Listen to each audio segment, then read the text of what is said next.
सारा बोल के काम करिए साले जगतेब साहब ने आवाम वास्ते कीता दियो कि ऐसी मैं मन देसा कि ए मां वास्ते ऐसा बेहतरी कीती है नहीं आड़ी यकीन करो आपने देनी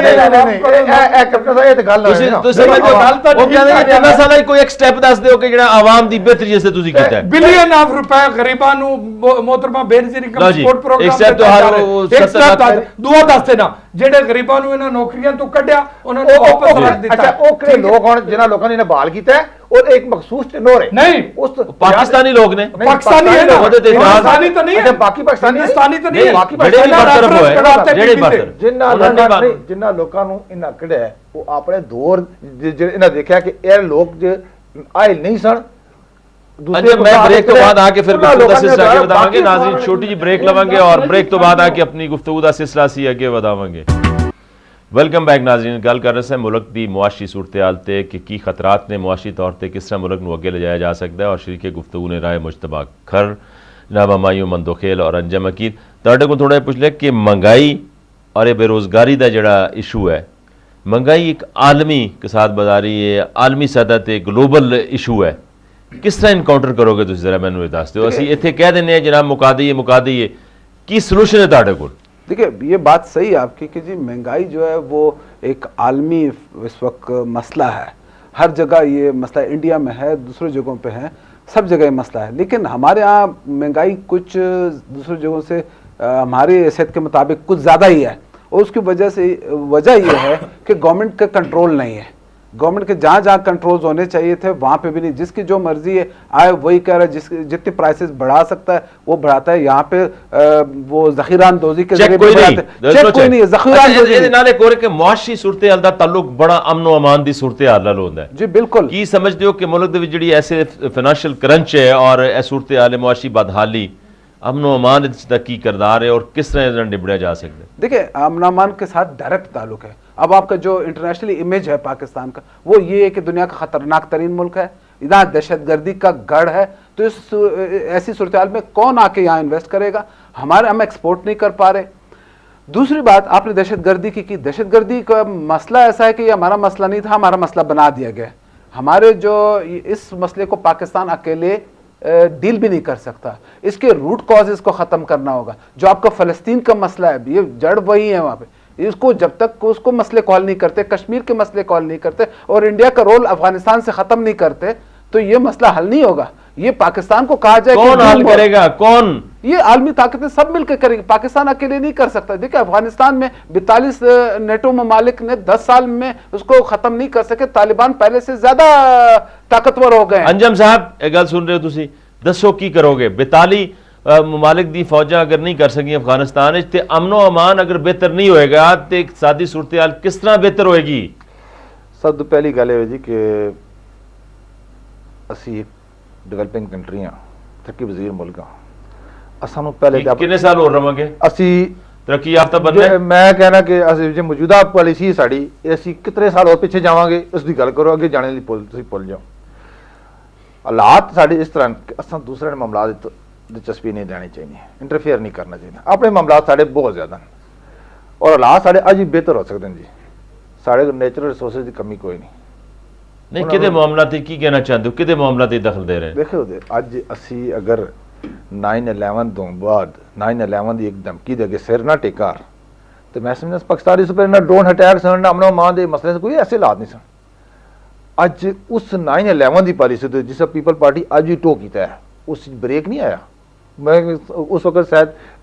गवर्नमेंट है की करोगे चलो आओ दसो की करो साड़ी गवर्नमेंट आएगी तो ड्रोन हमले बंद करा दोगे अजे तक ਤੁਹਾਡੀ ਪਾਰਟੀ ਦੇ ਕਿਸੇ ਬੰਦੇ ਨੇ ਕਿਹਾ ਜੀ ड्रोन हमले ਜਿਹੜੇ ਅਸੀਂ ਉਹਨਾਂ ਦੀ ਮਜ਼म्मत करने और उन्होंने बंद किया पहली गल ते नहीं मजम्मत बंद करने चाहिए असेंबली ने बंद होने चाहिए करारदाद मंजूर नहीं कर सकते करारदाद मंजूर है जी असेंबली ने नहीं बंद कर सकते हैं जी करज होना चाहिए और सबसे बड़ी बात है जी कि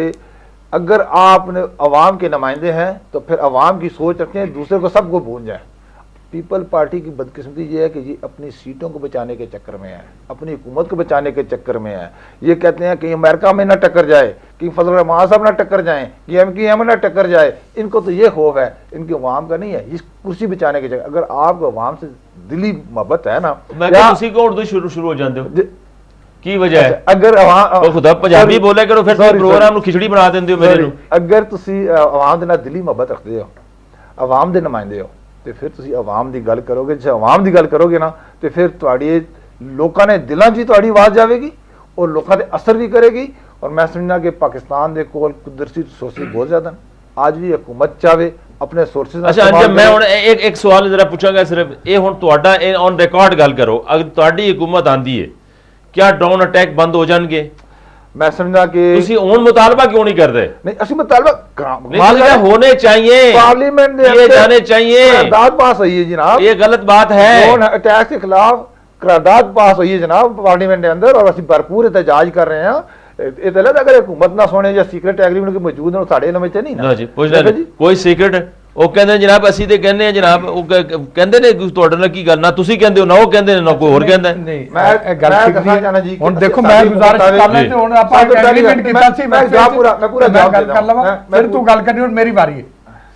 ਸਭ ਤੋਂ ਪਹਿਲੇ ਤੇ ਗੱਲ ਇਹ ਹੈ कि तुसी बड़ा इंपॉर्टेंट सवाल किया सी, मंदोखेल साहब ने बड़ा अच्छा जवाब था, लेकिन मैं उसके बारे गुजारिश करना चाहना कि पाकिस्तान के मौजूदा इकतसादी बुरान जोड़ा है उसकी रीजनस की हैं और वह हल की है। सब इंपॉर्टेंट तरीन चीज़ ये है कि जदों तक मुल्क के security law and order drone attacks या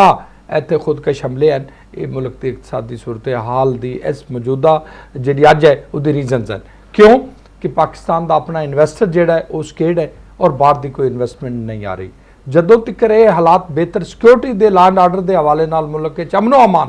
नहीं होंदा उतना तक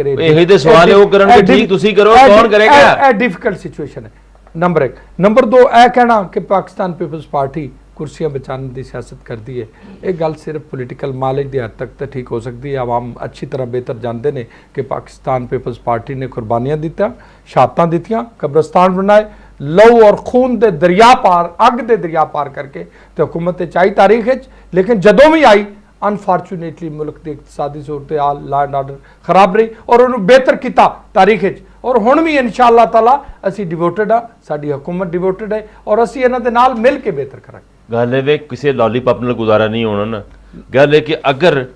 अमलन इकदामात नहीं नजर आते उन्होंने वज़ीर साहब कहते जी 200% मामला हल हो जाएंगे, कितने हल हो जाएंगे? चलो दसो मुख्तसर मन दो कि किस तरह हल हो जाएंगे। ओके तुसी बड़ी अच्छी बहुत मुख्तसर मन दो। ओके मुख्तसर जवाब यह है कि मुल्क दे विच महंगाई की सूरत हाल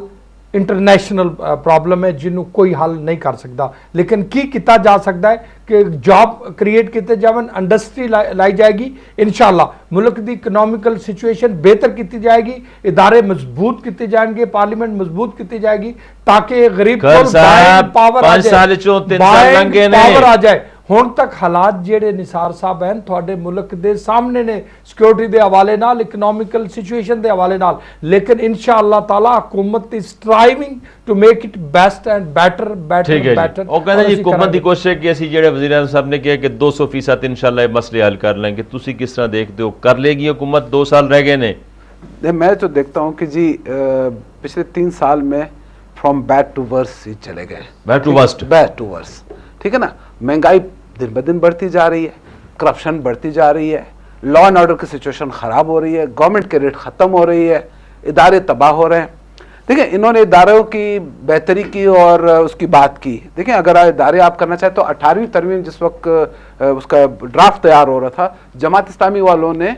एक अमेंडमेंट पेश की थी और उसमें उन्होंने तजवीज़ पेश की थी कि जी आपने जिस तरह से जुडिशल अपॉइंटमेंट्स कर रहे हैं या चीफ इलेक्शन कमिश्नर का अपॉइंटमेंट 18वीं तरमीम में जो जिक्र है, उसी तरीके से तमाम स्टेट